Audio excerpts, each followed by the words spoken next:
Hello students, Maheshwari पाठशाला में आपका स्वागत है। अब हम पढ़ेंगे dissolution of partnership firm. Dissolution of partnership firm का मतलब साझेदारी की समापन। क्या पढ़ेंगे? साझेदारी का समापन। हमने शुरू में पढ़ा profit and loss appropriation account, जिसमें कि हमने कैसे पार्टनरशिप फर्म बनती है, पार्टनर्स के क्या क्या राइट्स होते हैं, क्या क्या एसेंशियल फीचर्स हैं, और interest on capital, interest on drawing, और फिर आगे हमने टॉपिक पढ़ा change in profit sharing ratio पढ़ा। फिर उसके बाद हमने डेथ का टॉपिक पढ़ा कि पार्टनर्स की डेथ हो गई किसी पार्टनर की, तो उसमें सेटलमेंट कैसे होंगे। किसी पार्टनर ने रिटायरमेंट ले लिया, लेकिन अब यहाँ आ गए हम डिसोल्यूशन में, यानी अब हमें फर्म को बंद करना है। कई कारणों से बिजनेस को बंद किया जा सकता है, पार्टनरशिप को क्लोज किया जाता है। तो हम पढ़ेंगे, देखिए थ्योरी है एक छोटी सी। थ्योरी में क्या है हमारे पास? According to section 39 of Indian partnership act 1932, dissolution of the firm means dissolution of partnership among all the partners. यानी जो पार्टनरशिप जो थी वो भी क्या हो गई, अब साझेदारी जो थी वो क्या हो गई, डिसोल्व हो गई। ठीक है। मोड्स ऑफ डिसोल्यूशन क्या क्या है हमारे पास? बाय म्यूचुअल एग्रीमेंट, हमने आपस में साझेदारी में हमने आपस में म्यूचुअल एग्रीमेंट से क्या कहा, चलिए इस बिजनेस को अब बंद करते हैं। कंपल्सरी डिसोल्यूशन क्या होगा? व्हेन ऑल द पार्टनर्स और all the partners except one become insolvent. मतलब उसमें क्या हुआ, सभी पार्टनर, एक को छोड़ करके सभी पार्टनर क्या हो गए, दिवालिया हो गए। तो उस कंडीशन में हमें क्या करना पड़ेगा, फर्म को बंद करना पड़ेगा, बिजनेस को क्लोज करना पड़ेगा। When business of the firm become unlawful, यानी काम जो हो गया हमारा क्या हो गया, अनलॉफुल। अनलॉफुल का मतलब अब एक छोटे से एग्जाम्पल से समझ सकते हैं। जैसे दिल्ली में पॉली बैग बंद हो रहा है, ठीक है। अब पॉली बैग बंद हो रहा है तो क्या करें, अब बिजनेस को चालू रखें, क्योंकि वो तो आगे सेल होना नहीं है। तो इसलिए हम क्या करेंगे, उसको पार्टनरशिप को बंद कर देंगे, यानी उस बिजनेस को बिल्कुल ही बंद कर देंगे, क्योंकि गवर्नमेंट क्या है, उसको अलाउ ही नहीं कर रही है।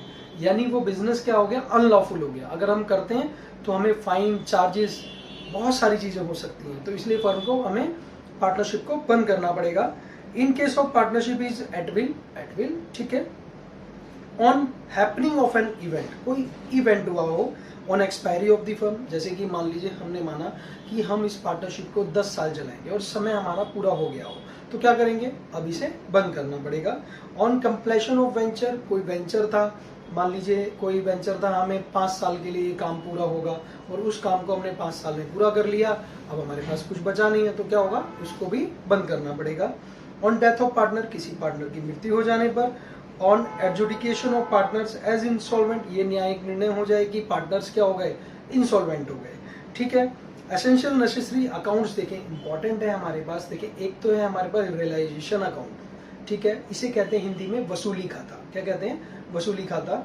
तो इसमें लोन बाय पार्टनर अकाउंट भी इंपॉर्टेंट है, एक loan by firm to partner, ठीक है, एक है पार्टनर्स कैपिटल अकाउंट और बैंक और कैश अकाउंट। देखें अगर रियल में देखें तो हमारे पास 3 ही अकाउंट इंपॉर्टेंट है, एक है realisation account, partners capital account, then cash और बैंक अकाउंट। तो सबसे पहले हमें समझना यह है कि हमें थ्योरी को समझना जरूरी है, क्योंकि थ्योरी ही इसके अंदर इंपॉर्टेंट है।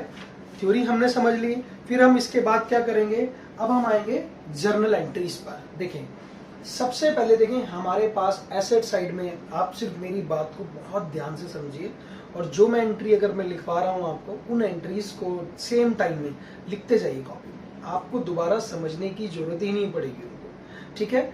चलिए क्लास शुरू करें। तो रियलाइजेशन अकाउंट यानी जितनी भी एसेट्स, यानी एसेट बैलेंस शीट क्वेश्चन जो होगा हमारे पास, बैलेंस शीट होगी और नीचे हमारे पास कुछ एडजस्टमेंट्स होंगी। तो अब हम क्या करेंगे, जितनी भी एसेट है, एक्सेप्ट क्या, एडवर्टीजमेंट, सस्पेंस अकाउंट, किसी पार्टनर का लोन दे रखा हो, कैश और बैंक अकाउंट। क्या क्या बताया मैंने, पार्टनर्स का लोन अगर हमें एसेट साइड में दे रखा है, ठीक है, यानी कि ये लोन क्या है, फर्म ने किसको दे रखा है, पार्टनर को। अगर वो दिया हुआ है तो उसको क्या करेंगे, हम नहीं ट्रांसफर करेंगे। और क्या बताया, कैश और बैंक अकाउंट बताया है, एडवर्टीजमेंट, सस्पेंस अकाउंट बताया है। और अगर पार्टनर्स के, किसी पार्टनर के करंट अकाउंट्स अगर दिए हुए हैं, कहां पर, एसेट साइड में, अगर दिए हुए हैं तो क्या करेंगे, उनको भी ट्रांसफर नहीं करेंगे और बाकी सारी की सारी एसेट्स को उठा लाएंगे। तो सबसे पहली एंट्री हम यहां पढ़ेंगे, व्हेन ऑल दी एसेट्स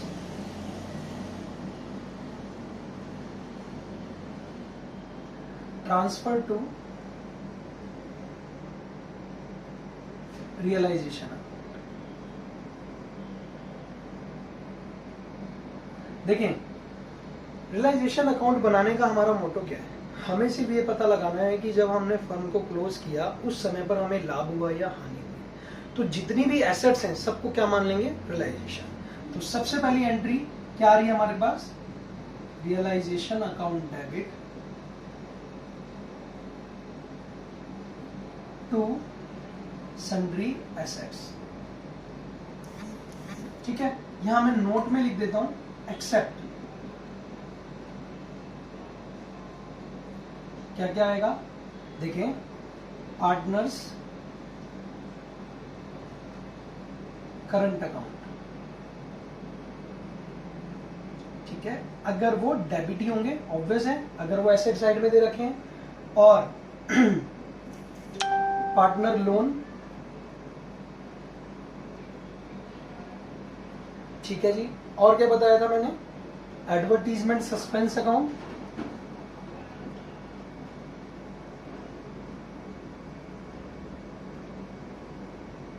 ठीक है, अब और क्या बताया था? बोलिए। ठीक है, बाकी चीजों को ध्यान रखेंगे जो मैंने पीछे बताया। ठीक, अब यहां पर सब को इकट्ठा ले आएंगे। जैसे कि हमारे पास क्या था? बिल्डिंग, मशीनरी, ठीक है, फर्नीचर, डेटर। अब देखो एक चीज और मैं आपको बता रहा हूं, कभी कभी डेटर्स क्या होते हैं? डेटर्स के साथ में प्रोविजन दिया हुआ है, यानी कि जस्ट सपोज दैट आपको बैलेंस शीट में 50,000 दिया हुआ है और फिर उसके साथ में लेस करके क्या लिखा हुआ है? Provision for doubtful debts 5,000। तो बाहर आपको लिखा हुआ है 45,000। तो आपने क्या करना है? ये अमाउंट लेना है उसका। ठीक है, इसके लिए अलग एंट्री होगी, रिवर्स एंट्री करेंगे जब हम लायबिलिटीज ट्रांसफर करेंगे। समझ पा रहे हैं बात को? ये एंट्री हमारी पहली एंट्री बन जाएगी। करेक्ट। ये है क्या? जितनी भी एसेट्स को हमने क्या किया? ट्रांसफर किया है। कहां पर? रियलाइजेशन अकाउंट में। जी, अब हम सेकंड एंट्री की तरफ बढ़ेंगे। तो सेकंड एंट्री हमारे पास है व्हेन all the liabilities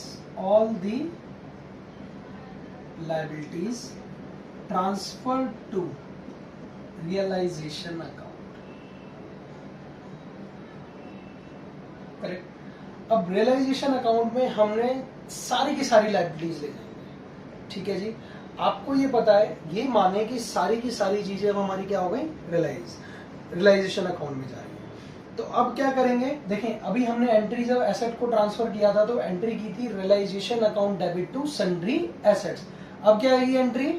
आएगी हमारी sundry liabilities account debit to क्या? Realisation account. जितनी भी एसेट है, अब नोट में क्या लिखेंगे?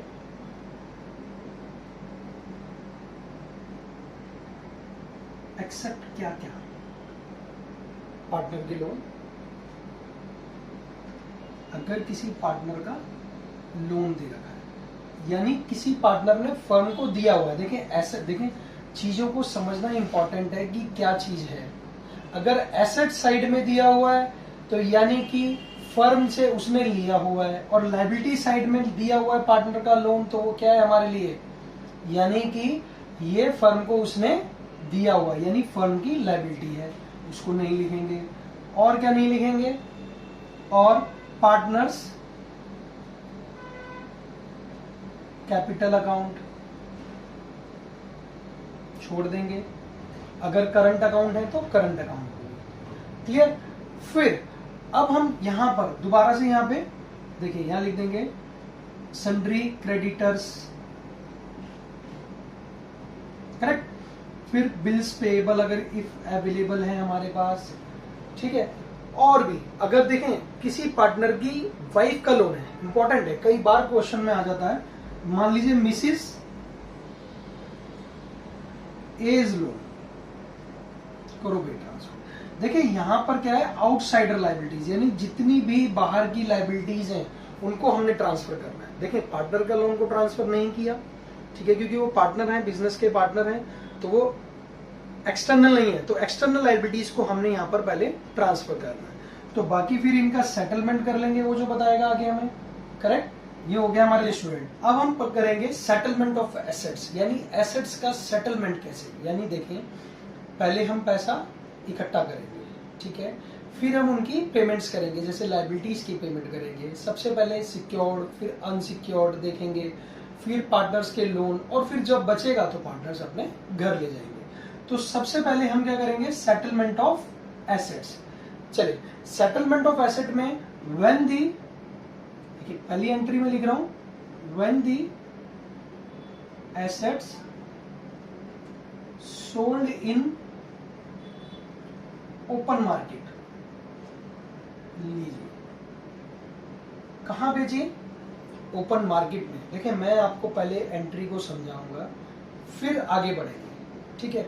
सबसे इंपॉर्टेंट अकाउंट्स के अंदर ये है कि आपको जर्नल एंट्रीज आनी चाहिए, समझ आनी चाहिए, फिर आप कहीं भी किसी भी खाते में आराम से लेके जा सकते हैं। आपको याद होगा, अभी मैंने पीछे एंट्री कराई थी जब हमने रियलाइजेशन में सारी की सारी एसेट्स को ट्रांसफर किया था, तो एंट्री की थी realisation account debit to sundry assets. तो अब क्या है, सभी को हमने क्या मान लिया, रियलाइजेशन, यानी वहां एसेट्स का रोल खत्म हो गया। अब जो भी सेल करेंगे ब्रैकेट में नीचे दिखाएंगे, और जो भी जाएगा वो क्या होगा, रियलाइजेशन।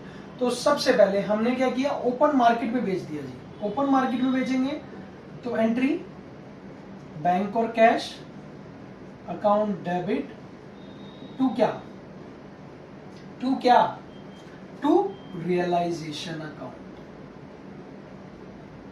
समझ पा रहे हैं बात को, बहुत इजी है। देखिए, रियलाइजेशन वहां पर था तो क्या था, डेबिट था, अब बिक गया तो क्या हो गया, क्रेडिट में। करेक्ट, और हमारे पास क्या आया, कैश या बैंक। करेक्ट, अब ये हमने क्या किया, ओपन मार्केट में मान लीजिए मशीनरी बेच दी हमने 50,000 रुपए की, बिल्डिंग बेच दी 20,000 रुपीज, तो लेके 70,000 यहां पर और 70,000 लेके यहां पर सुखी हो जाए। इंपॉर्टेंट है, ऑब्वियस है। देखिए, अब व्हेन, अब ऐसा भी हो सकता है कि किसी पार्टनर ने कहा, भाई ये एसेट थी, ये मैं खुद लेके जा रहा हूं, ये मैं टेक ओवर कर लेता हूं। देखिए, when the any asset taken over by the partner, any partner, किसी पार्टनर ने लिया, ठीक है। अब किसी पार्टनर ने क्या ले लिया, एसेट ले ली, मान लीजिए इन्वेस्टमेंट ले ली, तो फिर देखिए इसकी जगह मैंने क्या कहा, बार बार सिर्फ आप नोट डाउन करते रहिए कॉपीज में, बहुत जबरदस्त अच्छे से समझा पाऊंगा मैं आपको। तो देखिए, इसकी जगह आप पीछे एंट्री पढ़ेंगे तो देखिए यहाँ क्या है, बैंक और कैश टू रियलाइजेशन हो गया, लेकिन अब क्या है, किसी पार्टनर ने, तो पार्टनर का नाम लिख दो। मान लीजिए बीज कैपिटल अकाउंट, ये क्या किया, बी ने टेक ओवर कर लिया, बीज कैपिटल अकाउंट डेबिट टू क्या, टू रियलाइजेशन अकाउंट। देखिए जी, रेक्टाफिकेशन से मत पढ़िए कभी, रेक्टाफिकेशन कभी कामयाब नहीं होता, थोड़े समय रहेगा सब भूल जाओगे, लेकिन ट्रिक अगर पता होगी, उसके मेथड पता होंगे। मेथड क्या है कि जब हमने एसेट्स को ट्रांसफर किया, कहाँ, रियलाइजेशन में, तो एंट्री की थी realisation account debit to sundry assets.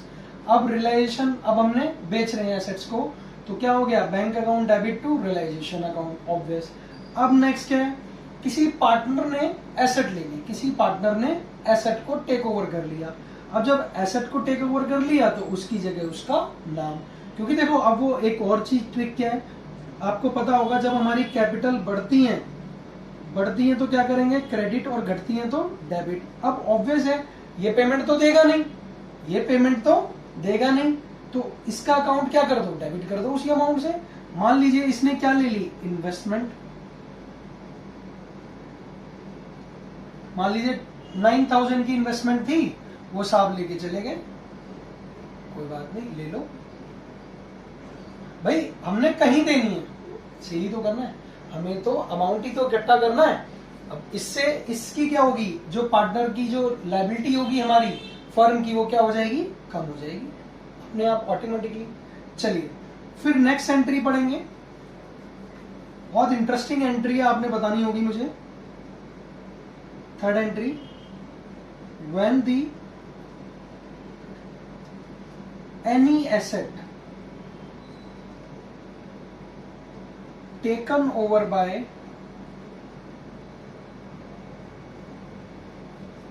कौन ले गया, क्रेडिटर। किसी ने कहा, क्रेडिटर ने, किसी आपका टाइपराइटर बढ़िया लग रहा है, मैं ले जाऊं, भाई पेमेंट करनी है, देखिए उसकी पेमेंट, लायबिलिटीज की पेमेंट इंपॉर्टेंट है, वो कहे या ना कहे आपने उसकी पेमेंट करनी ही करनी है। वो कह रहा है अपने मुंह से जी मेरे को टाइपराइटर दे दो और मैं ले जाता हूँ, कोई दिक्कत ही नहीं, मना करें क्या उसे, भाई हमने भी तो किसी और को बेचना है, खुदा ना खास्ता कोई और उसका कम अमाउंट लगाए, उसको लग रहा है कि जी 8,000 वाला है ये 6,000 में जा रहा है, तो कोई दिक्कत नहीं, उस क्रेडिटर को दे दो।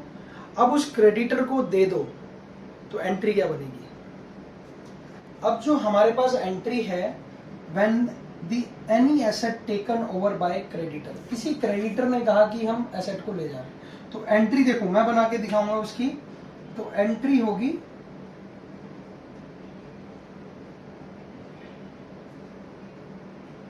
नो एंट्री, कोई एंट्री नहीं बनेगी। जब कोई क्रेडिटर्स कोई एसेट को उठा करके ले जाएगा यानी हम उसको दे देगा, फर्म दे देगी, तो कोई एंट्री नहीं बनेगी। वो क्यों नहीं बनेगी, देखें क्रेडिटर को भी हमने क्या माना, रिलाइजेशन, और एसेट्स को भी क्या माना, रिलाइजेशन। अमाउंट जरूर कम होंगे, यानी क्रेडिटर्स मान लीजिए हमारे 8,000 के थे, और वो जो टाइपराइटर लेके जा रहा था, हमारा क्या लेके जा रहा था, टाइपराइटर, और टाइपराइटर की वैल्यू कितनी थी हमारे पास, 6,000। उसने कहा जी मुझे तो ये टाइपराइटर दे दो, तो हमने कहा ले जाओ जी।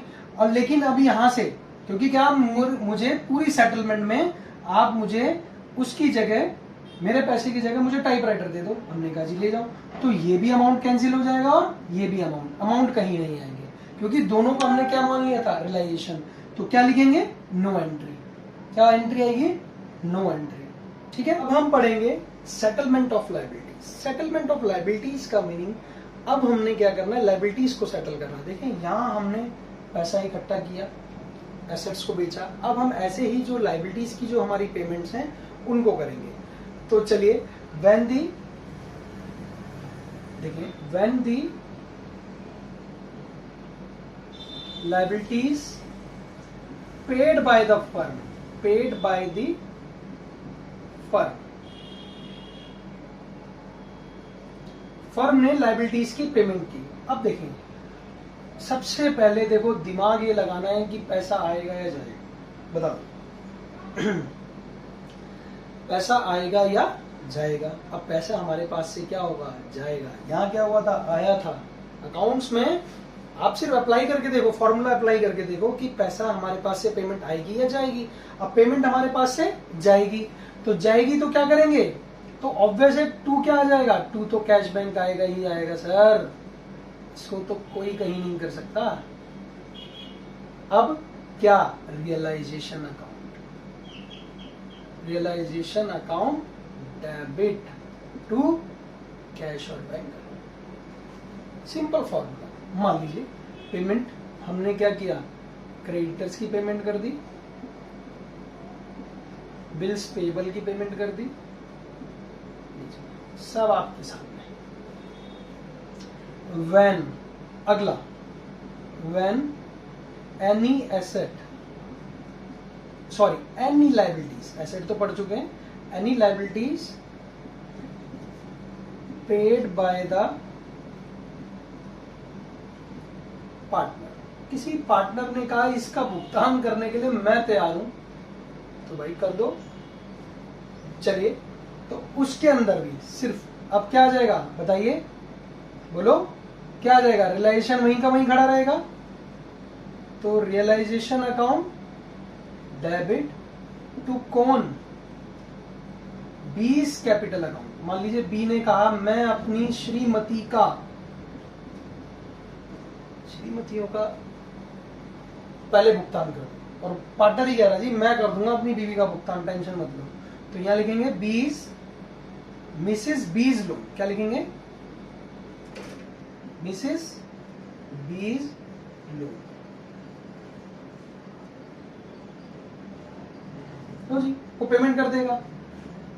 बहुत इजी है। सबसे पहले समझ लें, दोबारा से एक बार मैं रिकैप करते हैं कि सेटलमेंट ऑफ एसेट्स। सबसे पहले when all the asset open market में बेची तो cash bank account debit to realisation. फिर किसी पार्टनर ने कहा कि मैं इस एसेट को टेक ओवर कर रहा हूँ, ले लो जी, तो वहां क्या आ गया बी, तो B's capital account debit to realisation account. फिर किसी क्रेडिटर ने कहा कि आप मुझे ये एसेट दे दो, किसी पार्टनर ने उसने टेक ओवर कर लिया किसी क्रेडिटर ने, ठीक है, लायबिलिटी होल्डर ने, तो हम क्या करेंगे, उसको वो एसेट दे देंगे, तो एंट्री क्या बनेगी, नो एंट्री, लेकिन अमाउंट जरूर कम होंगे। फिर सेटलमेंट ऑफ लायबिलिटीज की तरफ चलेंगे, when liabilities paid by the firm, liabilities किसने की, पेड फर्म ने, तो realisation account debit to cash और बैंक अकाउंट। और अगर किसी पार्टनर ने कहा कि इसका भुगतान मैं कर दूंगा, तो आप कर दो, तो रियलाइजेशन अकाउंट डेबिट टू बीज, एज, सीज, वट जो भी क्वेश्चन में दिया हो पार्टनर का नाम। हमारे पास जब हमने रियलाइजेशन की सारी एंट्रीज कर ली, सारी एसेट्स को ट्रांसफर कर दिया, किसी पार्टनर ने टेक ओवर कर लिया एसेट को, लायबिलिटीज को टेक ओवर कर लिया, अब क्या हुआ, हमने उनके टोटलिंग की। अगर हमारा क्रेडिट साइड ज्यादा आता है तो डेबिट साइड में क्या आएगा, हमारा प्रॉफिट आएगा। अगर प्रॉफिट आता है तो हमें एंट्री करेंगे क्या, इन केस ऑफ प्रॉफिट। देखें, प्रॉफिट हमेशा पार्टनर्स के कैपिटल अकाउंट में क्रेडिट होता है, ये होता है, तो हम क्या लिखेंगे entry, realisation account debit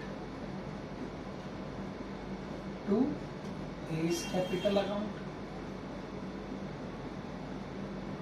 to B's capital, ठीक है। अगर ये क्या बन जाए, लॉस, फिर एंट्री क्या, A's capital account debit B's capital account debit to realisation. क्या है इसमें, बहुत इजी है। सारी एसेट को उठाया, कहां ले गए, डेबिट साइड में, रियलाइजेशन के डेबिट साइड में। सारी लायबिलिटीज को उठाया, एक्सेप्ट, ध्यान रखना है एक्सेप्ट वर्ड यूज कर रहा हूं, जो एक्सेप्ट मैंने आइटम्स बताई हैं उनको छोड़ के बाकी सबको उठाया डेबिट साइड में एसेट्स को, फिर रियलाइजेशन में ले गए। फिर जब एसेट्स सोल्ड होंगी तो कहां होगी, जब डेबिट में वो आ गई हैं तो सोल्ड कहां होंगी, क्रेडिट साइड में, और लायबिलिटीज का सेटलमेंट कहां होगा, डेबिट साइड में।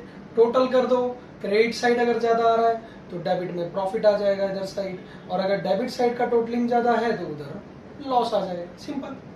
और फिर जो आ जाएगा उसको कैपिटल अकाउंट में ट्रांसफर कर दो, करेक्ट। देखिए, on transfer of reserve undistributed profits and losses, देखें जो भी हमारे रिजर्व्स हैं, और प्रॉफिट्स हैं, उसके ऊपर किसका अधिकार, पार्टनर्स का, तो पार्टनर्स को क्या करेंगे, बांट देंगे। तो देखें, तो एंट्री क्या होगी, मान लीजिए हमारे पास प्रॉफिट है तो क्या लिखेंगे, profit and loss account debit, और मान लीजिए रिजर्व्स हैं जिनको हमने अभी ट्रांसफर नहीं किया था, आपको याद होगा, to A's capital account to B's capital account, किस रेशो में, प्रॉफिट शेयरिंग रेशो में, जिसमें वो बांटते हैं, correct. In case of accumulated losses क्या हो सकते हैं, हमारे पास कोई डेबिट बैलेंस पड़ा हो लॉस का, आपने कभी क्वेश्चन में देखा होगा कि हमारे पास लायबिलिटी साइड में प्रॉफिट एंड लॉस लिखा होता है, तो वो क्या है, हमारे लॉसेस हैं जिनको हमने एसेट में शो किया हुआ है, और तो उनको अगर हम ट्रांसफर करेंगे तो यहां आ जाएगा, मान लीजिए A's capital account debit B's capital account debit to profit and loss account. देखिए मैं यहां लिख भी देता हूं, आपको याद रहेगा, ये लॉस है और ये प्रॉफिट, ठीक है। और एक चीज और भी आ सकती है, डेफर्ड रेवेन्यू एक्सपेंडिचर मैंने आपको बता रखे हैं, तो आपको पता होगा, याद होगा, मैंने बताया था एडवर्टीजमेंट सस्पेंस अकाउंट, क्या होता है, एडवर्टीजमेंट सस्पेंस अकाउंट भी दे रखा होता है,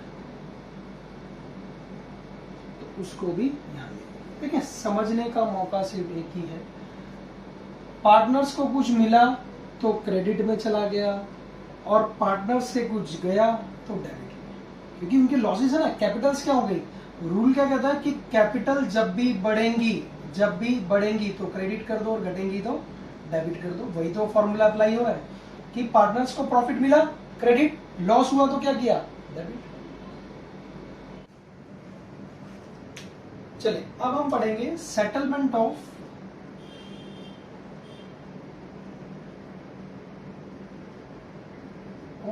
पार्टनर्स लोन। इंपॉर्टेंट है।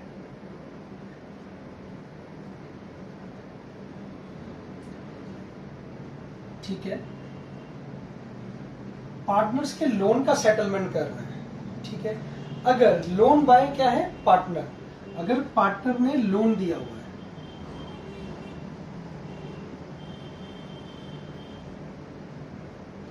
अगर ये पार्टनर ने लोन फर्म को दिया हुआ है तो पार्टनर का क्या अधिकार है, फर्म का क्या अधिकार है कि उसको उसकी पेमेंट कर दे। तो क्या लिखेंगे, loan by partner account open करेंगे,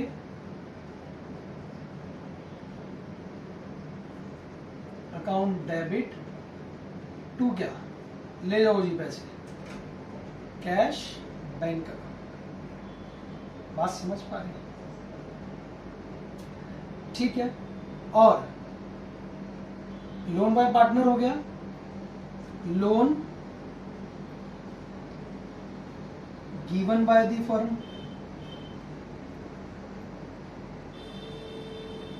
यानी क्या हुआ, फर्म ने लोन का दे रखा है, तो क्या करेंगे उस केस में, लोन उसके अकाउंट में ट्रांसफर कर देंगे। तो क्या लिखेंगे, मान लीजिए ए ने था तो एस कैपिटल अकाउंट डेबिट, यानी उतने अमाउंट से उसका अकाउंट क्या कर देंगे, डेबिट कर देंगे।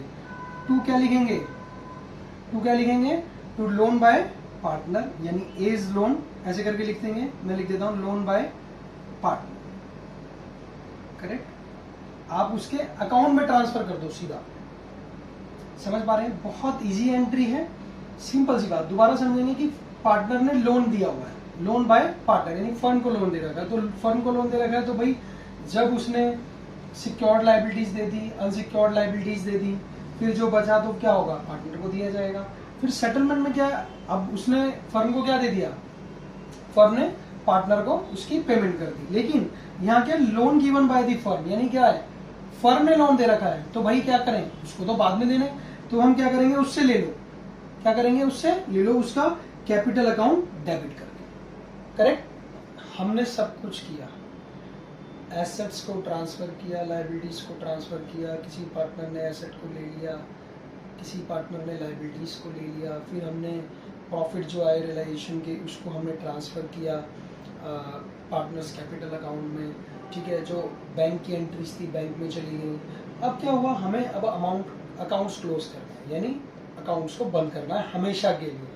दोबारा रीओपन नहीं होंगे, इनके बैलेंस बीडी नहीं बनेंगे, बैलेंस बीडी नहीं बनेगा, क्योंकि फर्म क्या हो गई, हमेशा के लिए डिसॉल्व हो गई। तो उस केस में जब हम देखेंगे कि पार्टनर्स का क्या होगा, अब चेक करेंगे, अगर पार्टनर्स का डेबिट बैलेंस ज्यादा आ रहा है, क्या आ रहा है, डेबिट बैलेंस ज्यादा आ रहा है, तो उन्हें क्या करना पड़ेगा, पैसा लेकर आना पड़ेगा, यानी ब्रिंग करना पड़ेगा। और जब वो लेकर आएंगे तो एंट्री क्या बनेगी, cash bank account debit to A's capital account to B's capital. आपको देखो एक चीज समझने वाली बात एक है, सिर्फ एंट्री वही है सब, लेकिन समझने वाला चाहिए। ये एंट्री आपकी 11th की पहली एंट्री है, जब वो बिजनेस शुरू करता था। क्या एंट्री थी, cash account debit to capital account. ये वही नहीं है, दो पार्टनर आ गए, दो पार्टनर लिख दिया हमने। अब क्या बताया मैंने, अब ये क्या करेंगे, जो अमाउंट उनका डिफरेंस आ रहा होगा वो ब्रिंग करके वहां लिख देंगे और अकाउंट टोटल कर देंगे, और एंट्री ये वाली कहाँ चली जाएगी, कैश अकाउंट में, कहाँ पर, डेबिट में, करेक्ट। अब when payment is made to partners, अब देखिए अब उसको पेमेंट दी जा रही, तो पेमेंट रिवर्स कर दो।